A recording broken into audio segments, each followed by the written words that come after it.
If you want success in life, you've got to let go of what worked the last time. He had a mind for organizing information that was vastly superior to anybody else. And the moment you're feeling frustration is actually a turning point, a good moment. To master anything, you need patience. You need to know about the 10,000 hour rule. If you want a shortcut, you're already not very well suited for becoming a master. Your need for a shortcut is a bad idea, is already a sign of trouble. To master anything, you need patience. You need to know about the 10,000 hour rule, which is a bit of a cliche now. Everyone sort of talks about it. Nobody really understands. Very few people have gone into depth about what that means. It's a great study that pretty much demonstrated that after 10,000 hours of repetition in practicing a particular skill set, something literally happens to the human brain. A transformation occurs. And the study was based on simple things that you could study, like chess, where you're basically playing the same game and you've put in 10,000 hours and you have a mastery of the board and the process. You're not having to think anymore. And so after studying great chess players and musicians, it was determined that reaching that 10,000 hour mark was something magical. Now it could be 9,500 hours, it could be 10,000. It depends, there's a little leeway, but it's great science. So to answer your question, you have to be willing to go through that process and go through those hours. Every field is different. Some fields require several skills. You're not just learning chess, you're learning business and you're learning the certain technical aspects and et cetera. You're combining skills. So that might require a little bit more than 10,000 hours. But the idea that I can somehow short circuit the process is a bad psychology. You're already setting yourself up for failure and impatience. I say that there's one shortcut that I will be willing to acknowledge, and that is having a great mentor. If you have somebody who is an expert in the field or you respect and has already put in the 10,000 or 20,000 or 30,000 hours, that person can steer you. They can say, look, Brendan, you're pretty good at this skill, but you have this weakness. Start working more on that. And normally, if you didn't have a mentor, our tendency in practicing a skill is to over-practice what we're already good at. Yeah. So let's just take basketball, for instance. You have a great outside shot, three-point shot, but you really suck when it comes to taking the defender off the dribble and being able to create some space for a shot or a layup. Your tendency will be to practice that outside three-point shot because you're already good at it and it feels good and it's fun. And you don't want to have to practice taking someone off the dribble because it's hard. You have to work with a defender. You have to overcome that and practice exactly what you're not good at, and it's not easy. A mentor will look at you and say, you're weak here, practice that. They'll also say, avoid this, don't waste time here. They could cut that 10,000 hours down to 9,000 maybe if they're really good, they're really smart. Or instead of wasting your time and you having to go to 12,000 hours, they'll bring it down closer to that target level. That's the only shortcut I will acknowledge. But in general, relying on that crutch, thinking in your mind, God damn, if I can find an algorithm app that's going to shortcut it, you're already a loser. Yeah. In my book. Yeah. So get over that. Embrace the pain, is what I say. Pain is good for you. It's great for you. When you work out, we all like to work out. I'm a fanatic of working out, and particularly swimming is my thing. It's painful. Yeah. I swim long distances. You reach the half a mile or 3/4 mile, man, it's like, this is no fun. But when you finish and you've gone through weeks and months, you feel the value that you get is much greater than the pain. That pain, that resistance is good for you. And the idea that you want to sweeten the pot or a shortcut or get something, like a sugar high, you're already on dangerous ground.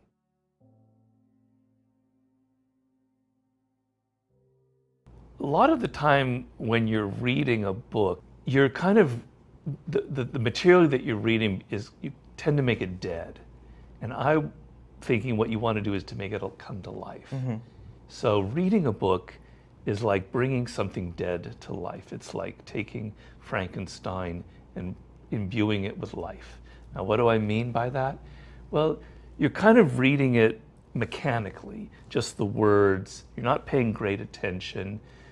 You don't realize that the writer, if it's a good writer, when they had those thoughts that they're writing about, it was something very exciting to them at the moment, very alive, and they tried to put it on paper. And whenever you write an idea down, something is lost in the translation. Like when it was in your mind, it was very exciting, and when it came onto paper, that's not quite it. Your process is to kind of get inside the writer and feel that excitement. It's what I call empathy. It's partly empathy. It's in mastery, I call it thinking from the inside out. You go inside the book, inside the spirit. You try and recapture what they were feeling, not just what they were writing. I know that's abstract, and we could talk for 3 hours about the process. But for instance, on another level, let's say a biography. Napoleon Bonaparte was the hero of the 33 Strategies of War, one of my favorite people to study. I call him the Mozart of warfare. He went well beyond the 10,000 hours when it came to strategy. He was absolutely a genius. I read maybe 4,000 pages worth of material on Napoleon to prepare for this book. Gosh. Particularly one great book called The Campaigns of Napoleon by, I believe it's David Chandler. It's about 1,400 pages, and it's incredible detail about every battle with great maps. I highly, book's way out of print, quite expensive, but it's if you love Napoleon and you're into battles and maps, this is the book for you. Anyway, my goal was, I want to bring Napoleon to life. I want to feel like he's in the room with me here. I want to know how he thought, what made him a genius. So I go into it and I'm trying to dig it up and come to terms with what's alive about Napoleon. And I found that the books I read were missing his genius. They were not quite getting at it. I'm not saying I'm the only one that did, but I felt like at a certain point I understood him. I understood how his brain worked. And I came to the conclusion that what made Napoleon so great was he had a mind for organizing information that was vastly superior to anybody else before the invention of computers. And it was his ability to assimilate vast amounts of information and create strategies in the moment that made him feel so superior. That's the kind of reading that I'm talking about, where you're not just on the surface, not just reading the words, but you're thinking, you're analyzing it, you're bringing it to term in relation to your own life, your own experiences, and you're making Frankenstein come to life. Yeah. Versus the passive form of reading. So you're active. So you're arguing with the writer. This is one idea. I engage. So you're engaging with the material. You're not as you say, you're not a passive reader. You're arguing with it. You're thinking. So the problem here is it slows you down. You're not unless it's a bad book. Bad books or mediocre books I kind of can skim. But if it's a really good book, it engages you. You're arguing with it. You're writing, and it slows you down. That's for sure. But I maintain it's better to read one juicy book that grabs you, that really engages you, that really makes you think, than to read 10, kind of trivial books that don't have it. So, writing in the margins, arguing with the book, trying to think more deeply about what the writer is saying, analyzing instead of just reading it, and bringing it to your own life. So if I'm talking about, like in Mastery, just to bring in the war aspect, Cesar Rodriguez, the fighter pilot, Yes. who's the last decorated ace in the in Air Force. He was someone who was not your typical ace. He wasn't a golden boy. He's like 5'5". He didn't look like a fighter pilot. He felt like he had 3 strikes against him the moment he started. He was a slow learner. He wasn't a natural at it. And so he had to learn, I call it trusting the process, that if he practiced harder than the golden boys, if he spent more hours on the simulator than they did, if he didn't take for granted his skill, he would catch up with them. Now you're reading that and you're going, blah, blah, blah, and you're not really paying attention. But if you're smart, you're going, all right, when did that happen to me? When have I, like, in a sport, I felt like this wasn't good for me. Maybe I gave up too early. I talk about the frustration and how frustration is a good thing for you.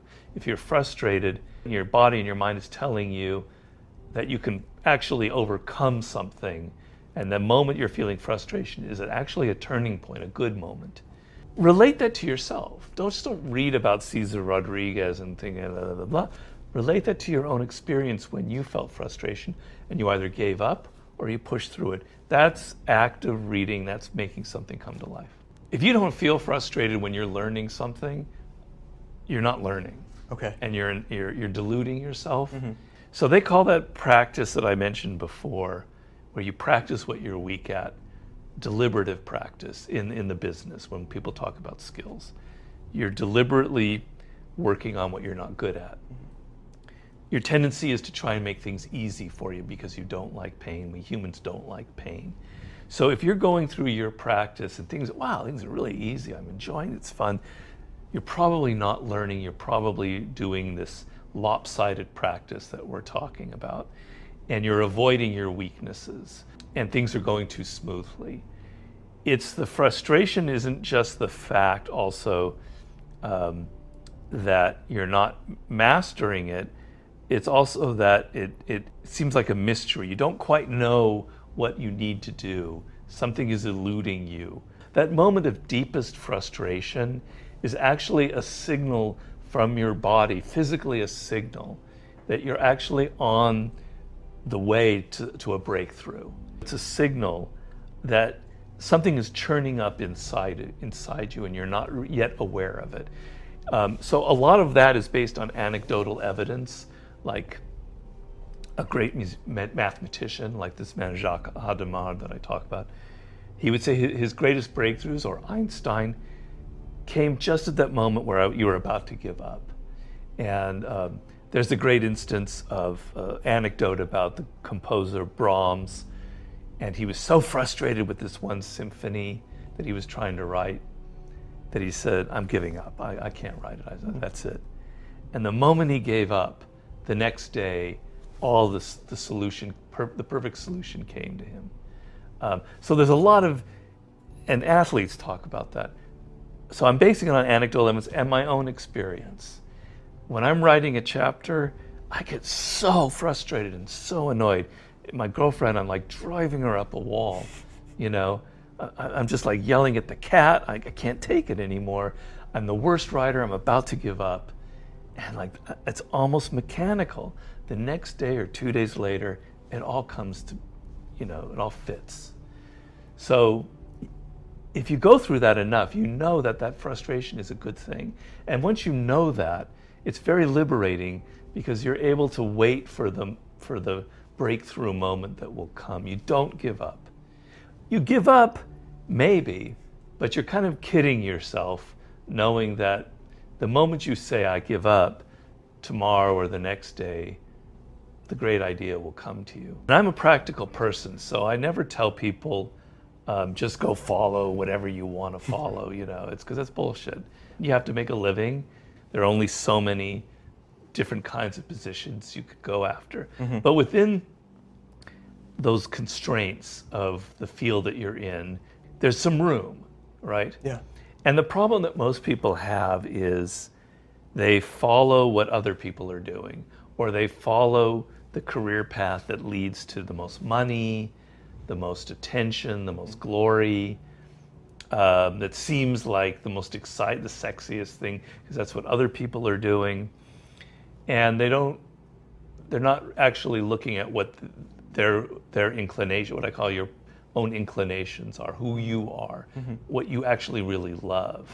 So your job is not, it's like in ecology, when you have an ecological landscape, I don't know what the word is, an ecosphere. The animals that survive are the ones that find a niche. There's no other animal that has a beak this long that can suck that kind of flower and get the nectar out. It can now survive. The animals that try and become like other ones that follow where all the other animals succeed at don't usually survive because they have to be the best at it. I'm kind of simplifying it, but there's truth to this. Yeah. It's the same in the career world, where if you follow what everyone else is doing, what seems like the most attractive position, it's going to be crowded. It's going to be crowded with a lot of people who are vying for the same thing, who are probably better at it. It's best to find what you love and combine it with something that already exists out there, a career path, and to adapt it to your spirit and to not go where everyone else is going. Let's say for writing, for me, it's easier for me to talk about that. Everybody in Los Angeles is a screenwriter. You go to a cafe and all the waiters and waitresses are screenwriters. Yeah. How can there be so many screenwriters? If there's only so many films being made, what are they, But it's true. And I used to work in Hollywood, and everyone's trying to write a screenplay. Well, it's so crowded. Your chances of success are so slim. You're like those 5 million salmon swimming upstream in Oregon, and only 2 are going to make it, right? That's what it's like. Okay, and I was in that pool with the 10 million other salmon trying to write a screenplay, and it wasn't working. And because I wasn't suited for it, it wasn't me. I don't actually like Hollywood that much. I like movies, but I don't like that much. I like history, and I like philosophy, and I like science. So I found my way by listening to myself, by listening to what I hated and kind of gravitating towards it, to create a form of writing that suited me, where there was no competition. It's a self-help book, but there's nobody really out there writing books like it. So I have it all to myself. It's like finding a field, a meadow, where it's all for you, as opposed to that other meadow where there's like 10,000 people crowded on it. It's great. But you're going to find something more suited to you. How you find what's more suited to you, that's a whole other question, and I talk about it in the book. And it's probably the most important question of your life, is to find out what you really want to do. It's chapter 1 of Mastery. It's called Discover Your Life's Task, your calling in life, your vocation, however you want to describe it. And I say it's the most important decision that you'll ever make, because it won't. Not only will it determine your career, your success, how much money you make, it will also determine how happy you are, how fulfilled you feel in life. The worst thing is to be turning 50, 60 years old and to feel like you never realized your potential. You never did what you felt like you could have done. It's like, that's the worst feeling. So you don't want to have that feeling, particularly if you're younger, in your 20s, and you have more options, or even in your 30s. So it's a question of knowing yourself. The Oracle of Delphi in ancient Greece, which was the center of all wisdom, the priestess in the Oracle of Delphi was supposedly in touch with the god Apollo, who would tell her the truth of anything in the universe. And what was the inscription above the Oracle of Delphi? Was know yourself, know thyself. It's the start of all wisdom. So your tendency will be, when you're a child, when you're 5 or 6, to kind of know that you like this, you like sports, you like physical activity, or you like music, or you like words, or you like working with your hands. You have a feel for it. It's natural. And as you get older, you start to listen to other people, and you lose a sense of who you are. You listen to your parents who tell you, Brendan, you got to become a lawyer. You need to go into this field. Your friends are all scrambling to make a lot of money, and you lose this connection to who you are, to what your strengths are, to what you love. And the whole thing about learning is learning has to be fun.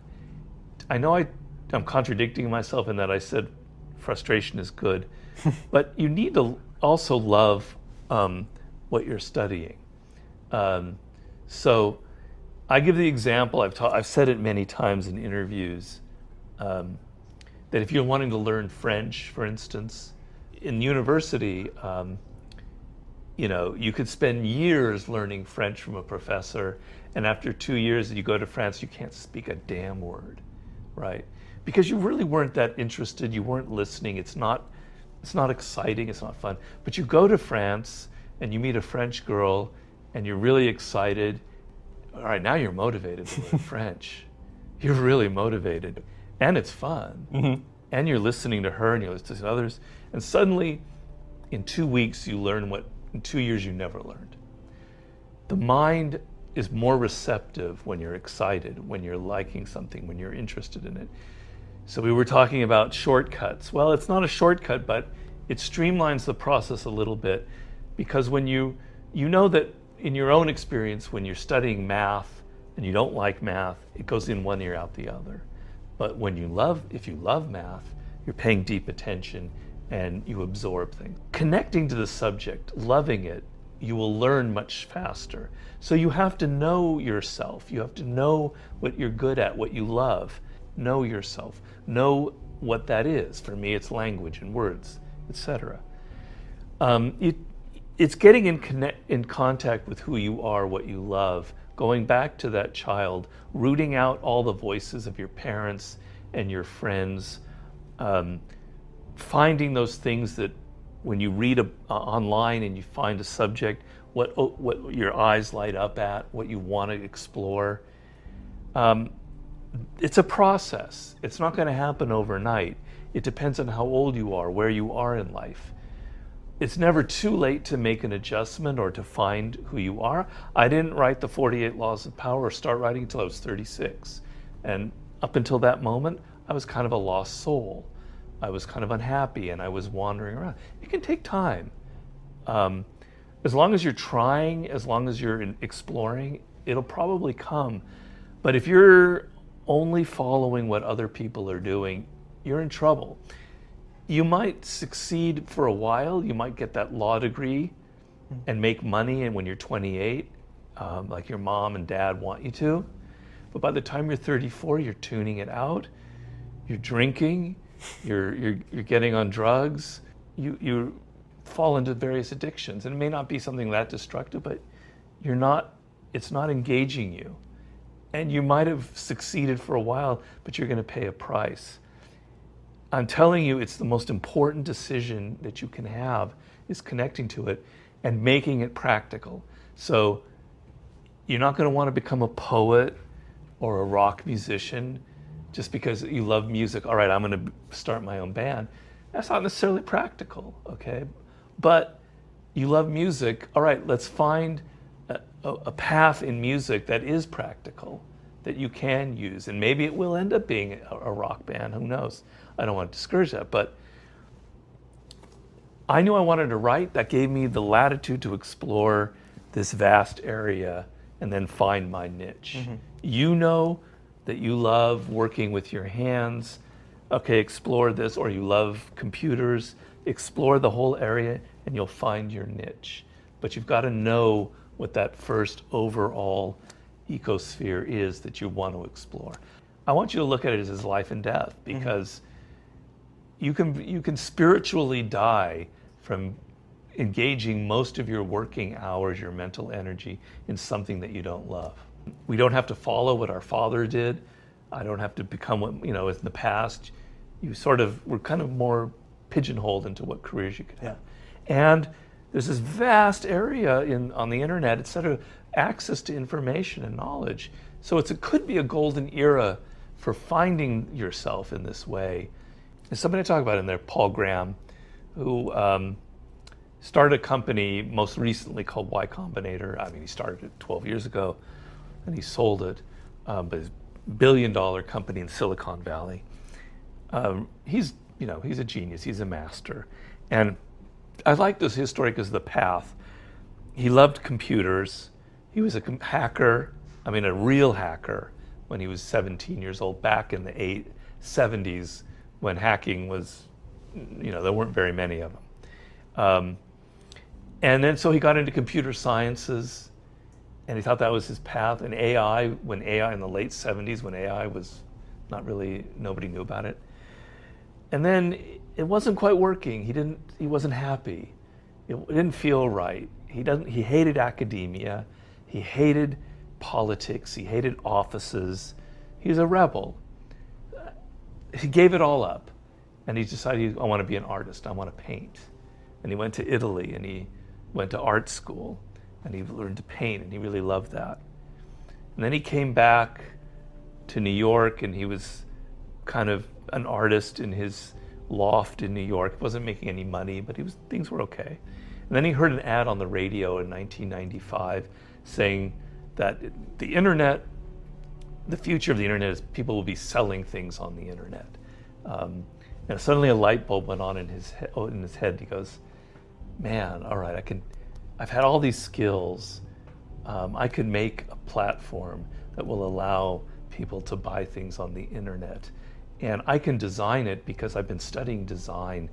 In other words, not just computers and AI and all that. I've been studying what's aesthetics and what's pleasing to the eye and the psychology of art and how to design things. So he took all of his experience in hacking, in artificial intelligence, in art, and he created what ended up selling to Yahoo. I forget what it's called, Yahoo something or other. It was the first platform for selling things on the internet. He made a fortune. And that ended up leading to one other venture and then to Y Combinator.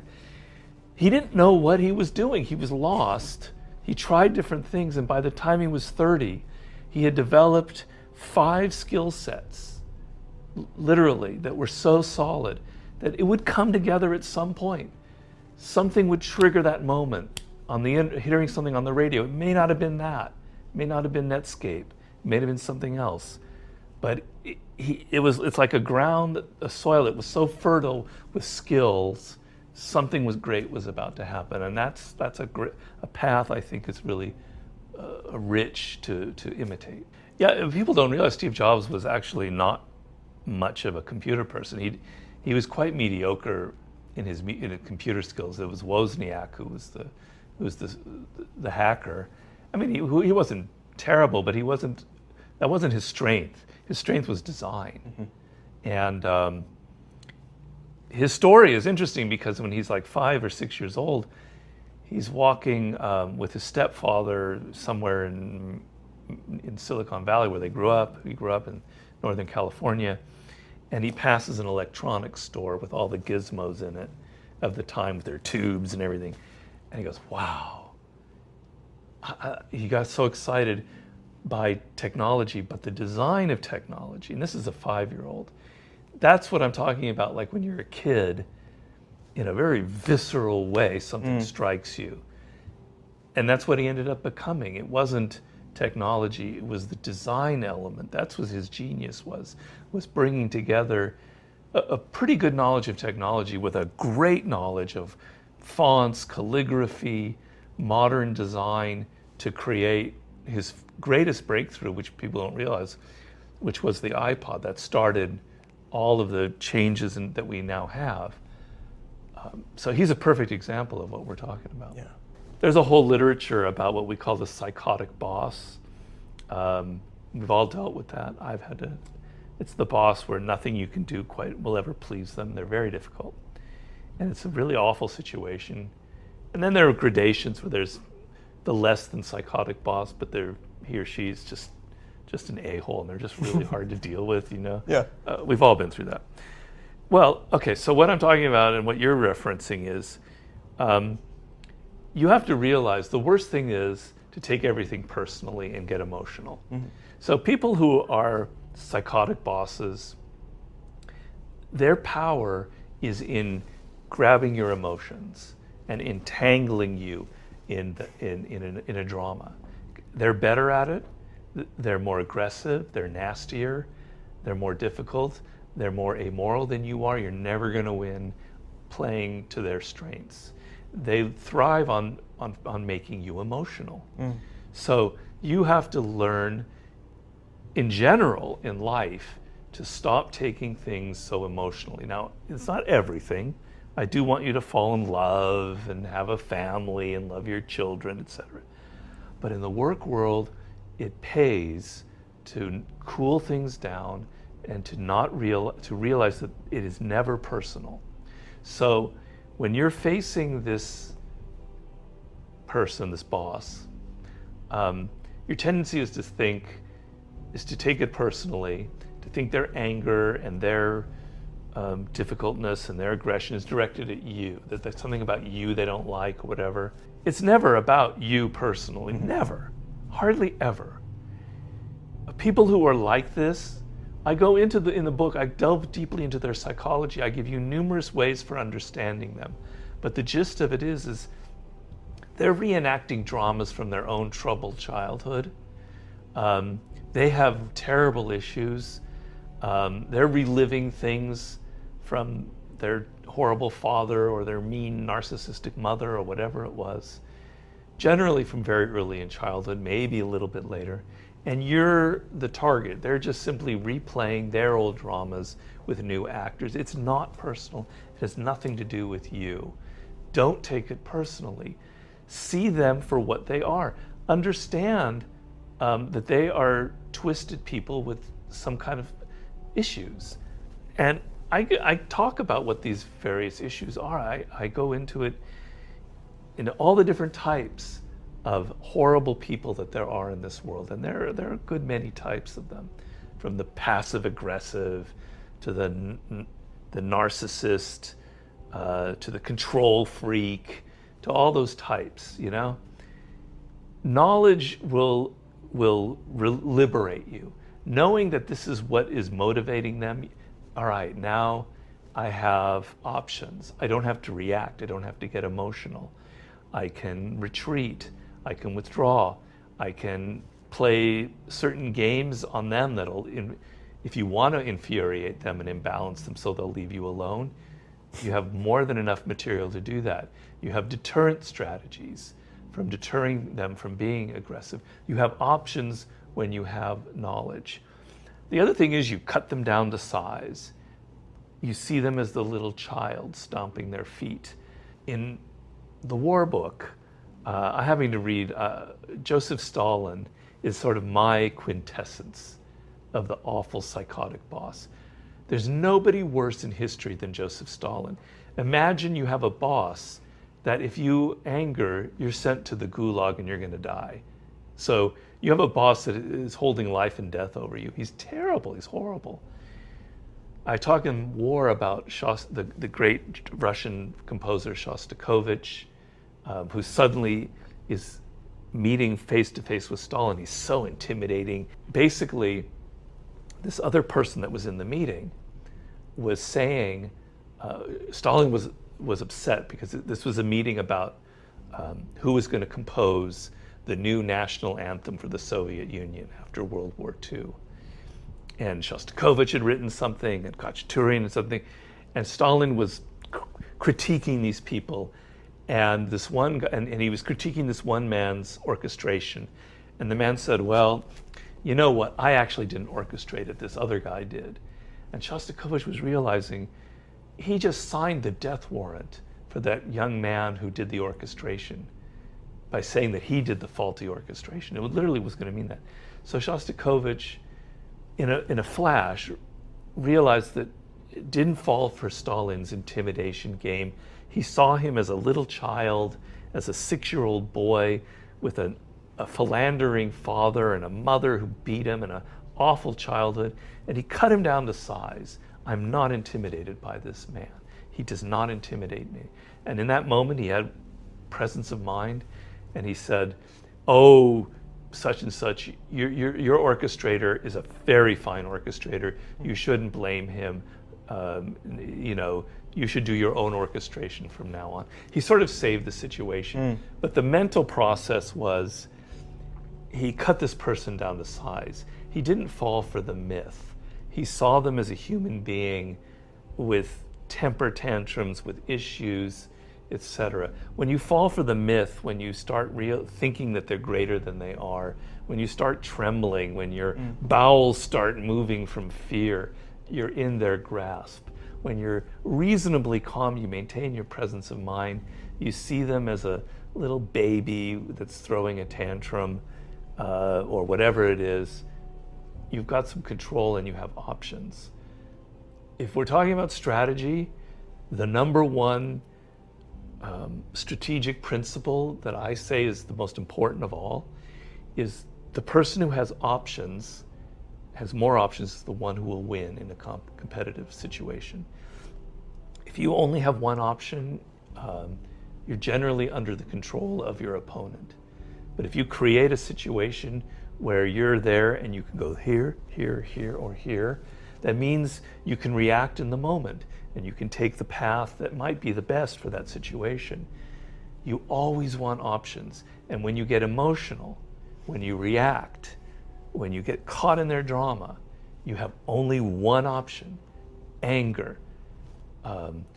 You start repeating in your mind the same thing over and over and over again. You've lost. You've already lost.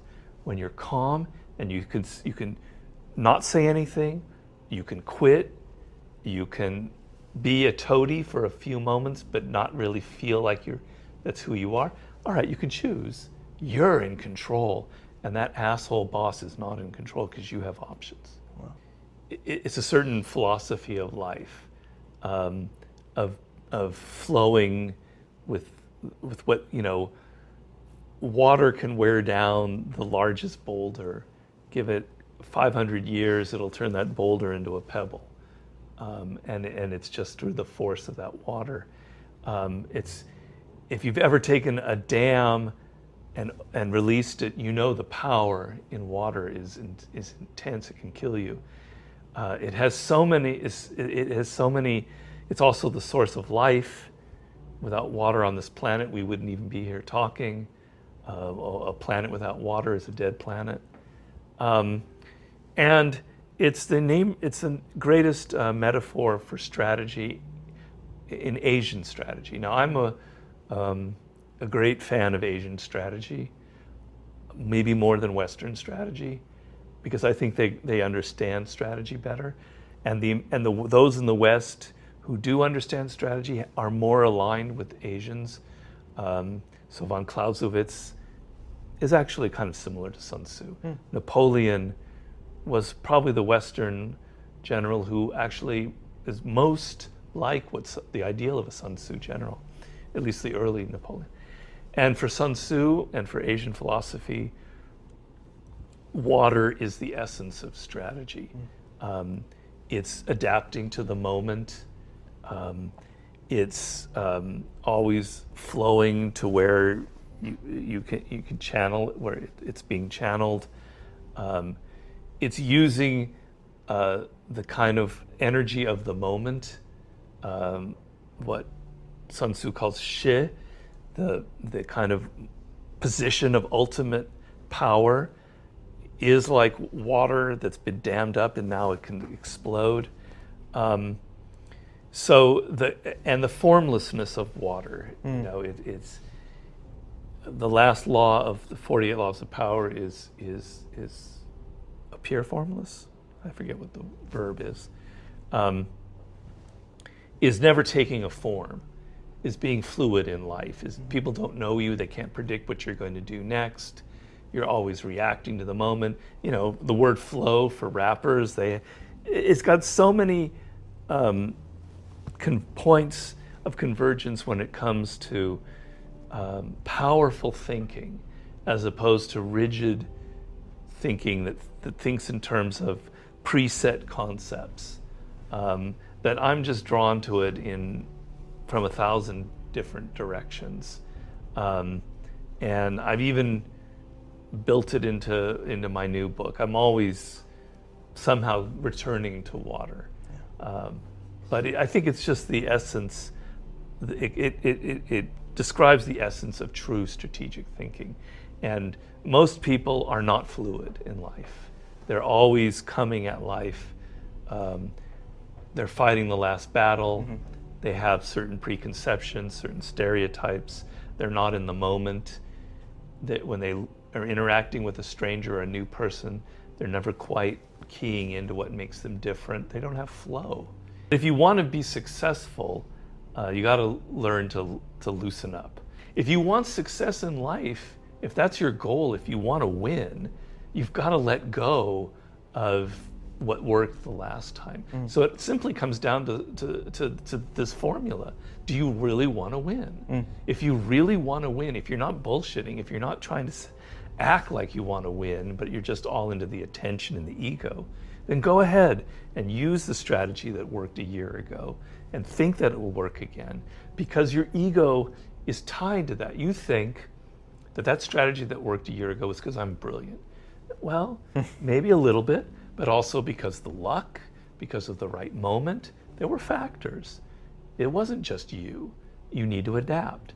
So your ego intervenes and you think, I've got to do what I did last time because that means I'm great. And to try something else means maybe I'm not so great. That means you're not really into winning. If you really want to win, if you really want to be successful, you have to be in the moment. You have to look at the circumstances. No two battles are the same.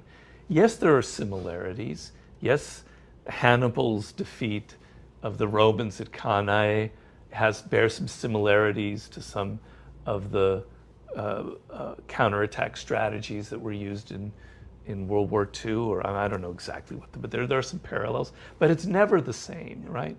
The technology is different. It's never the same. Every war is different. Every battle in life is different. That doesn't mean you let go of everything you believe in. Maybe the last strategy will work, but you want to face a new situation. Let's say you start a job. All right, it's a new battle. My new job is a new battle. And you're going to refresh yourself, like you hit that refresh button on the computer. I'm starting over. I'm letting go of my preconceptions. I'm in the moment. I'm studying the people that I'm now around. And I'm at square one, or I'm back to zero. And I'm going to reassess and fight from that position. When I write a book, each book, I go back to zero. I tell myself, Robert, you're actually a terrible writer. This is going to be your worst book. This book is going to suck. People are going to really think that you lost it. Your mother's going to not return your phone calls. She's going to be ashamed. You are not great. But you got to up your game because this book is above you. I'm serious. I'm not neurotic, but it works. You know. Obviously. Julius Caesar had a slave whispering into his ear, "You are mortal, Julius. You are mortal." Everywhere he went, you are not a god. You are mortal. You need that person whispering in your ear, making you realize that you're not so great. Don't let your ego get involved. And if you want to win, you have to look at each situation as different. What are the circumstances? What is the zeitgeist? What is the element of luck and timing that worked the last time that won't work this time? I like looking at us as if we are animals, which we are. Okay, and so when you look at zebras or even your pet dog, they have certain behavior patterns that are obvious after a few. They're pretty simple. And you can study them. And the zebra will always go to the water hole at this time of day to avoid, your dog will always do this. Well, we're not, we think we're so sophisticated, but we're actually like a zebra and like a dog. We have patterns of behavior. We're not limitless in what we can do. We're not gods. We can't suddenly do something that's not in our nature. We have a nature. Where does that nature come? Well, yes, we're more complicated than a dog or a zebra, I obviously. But we're not that much more complicated than chimpanzees, which we are very much related to. And I tell people, if you want a great experience, if you're ever in Australia, go to the zoo in Sydney and watch the chimpanzee compound, and you'll think, God damn, that looks like my office. You know? There's the alpha male kind of strutting around, and all the other chimps kind of following him and imitating him. And it's got sort of looks like your office. So we're not that different from chimpanzees, but we're more complicated than that. But we have a nature. It came from millions of years of development. And there are certain parts of this nature that are pre-verbal and that I like to indicate. We're a social animal, a highly social animal. And that's what made us survive, and it's made us why we're here today. And we were a social animal before we had language. So we were grunting and we were gesturing, etc. And we had to communicate on a very high level to survive and to hunt. Hunting big game in a group of 10, 12, very complicated. Without language. You try it sometime with like stones, and it's not easy. Okay, so we had to develop forms of communication. And one of the forms of communication we developed were emotions. Now, emotions, all animals have emotions. Lizards have a fear response. But humans developed much more complicated emotions hundreds of thousands of years ago. And they developed them to show on the face. You could show fear, you would show shame, you would show love or excitement. Animals do, but we had more gradations. We had joy, we had disappointment. And we used it as a form of communication.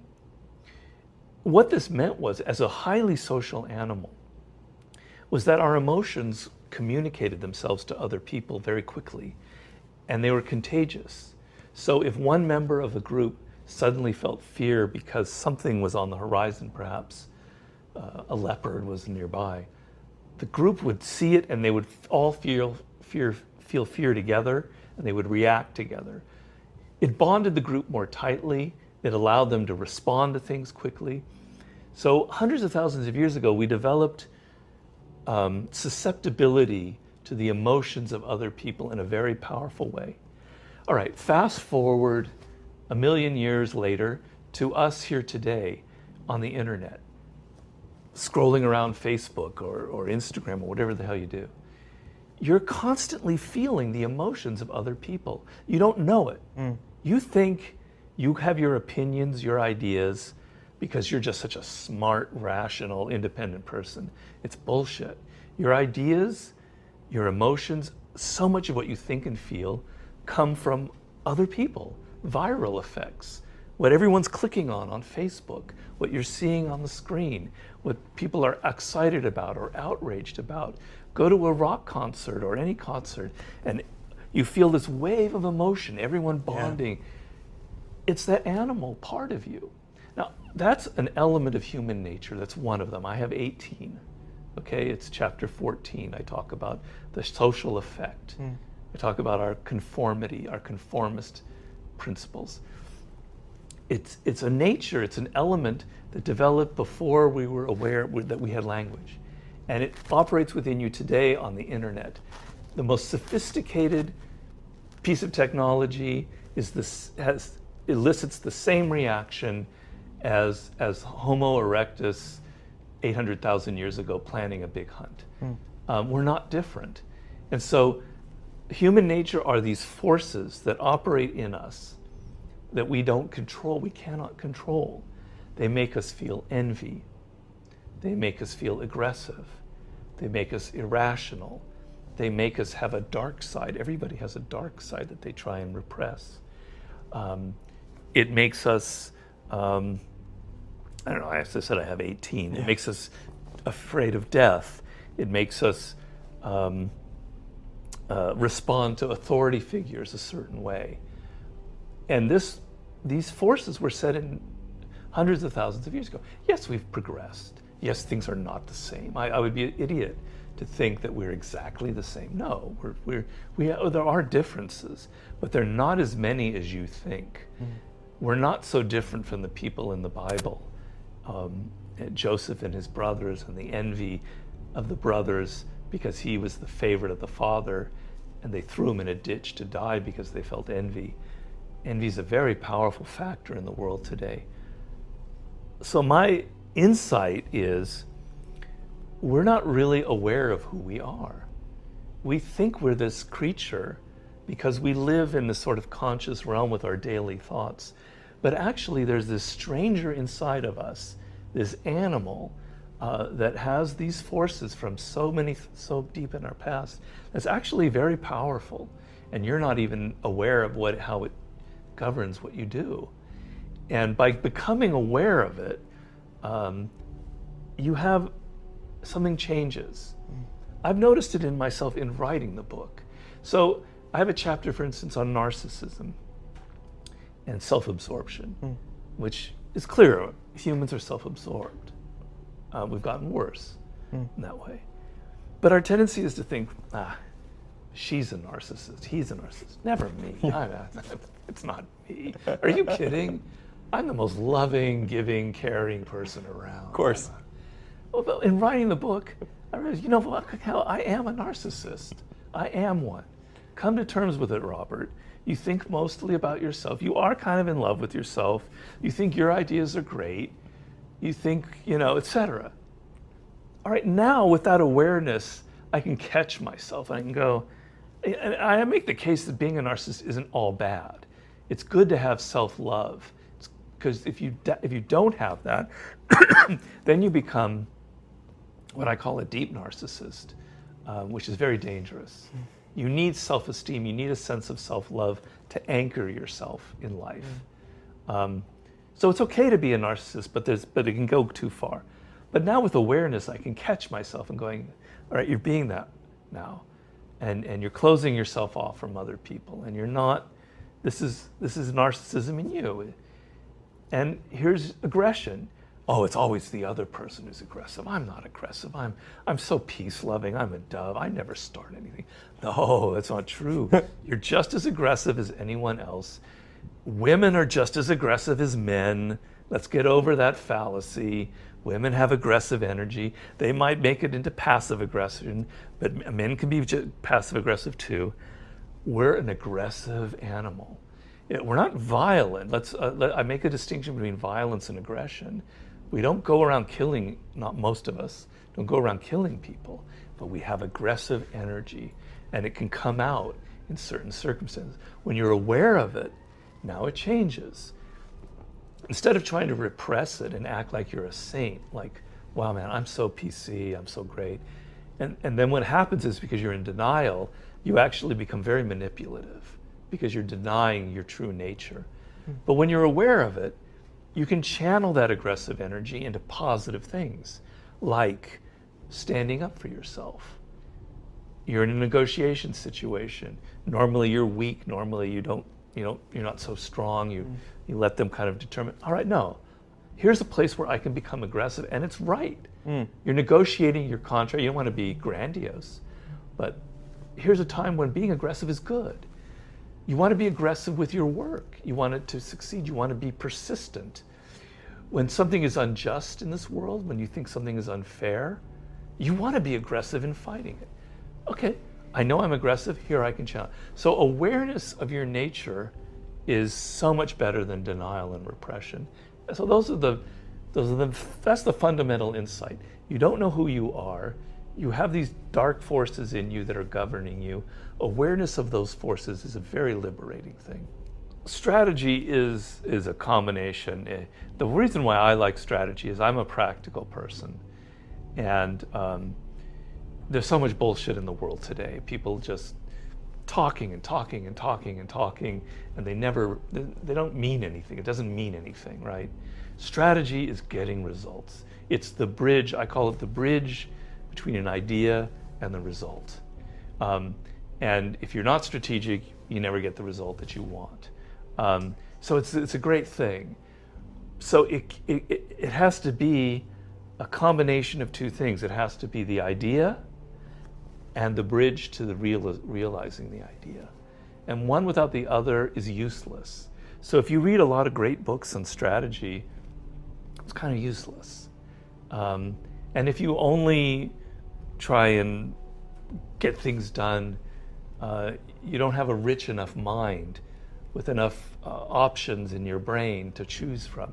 You want to combine the two. Becoming a strategist in your life. So in a day-to-day sense, being more strategic, practicing it, not just reading about it. Looking at your, you have children and the boy is acting up. Applying strategy to that situation and using reverse psychology and using a kind of counterattack or flanking maneuver on your son. Not hard to do, and I can talk about that in another interview. Being strategic with your boss and your situation, with your career. Grand strategy. Well, don't just wait for you becoming a general and being in charge of dealing with terrorism in the Middle East. Practice grand strategy on yourself. Where do you want to be in 10 years? That's grand strategic thinking. Okay, I want to be at this point. I want to be, this is a person I admire. I'm going to get there. Okay, now a plan for where you'll be in 5 years, and in 1 year, in the next month, and building that up. A strategist in life, dealing with your boss, dealing with colleagues, practicing it every day, catching yourself getting emotional, stepping back and saying, no, remember Robert's #1 principle, options. The person with more options wins. If you're playing chess and you it doesn't matter if the other side is decimated, if you have less pieces, but if your queen is in a position that can attack from 4 directions, you're going to win. Options. Think of that.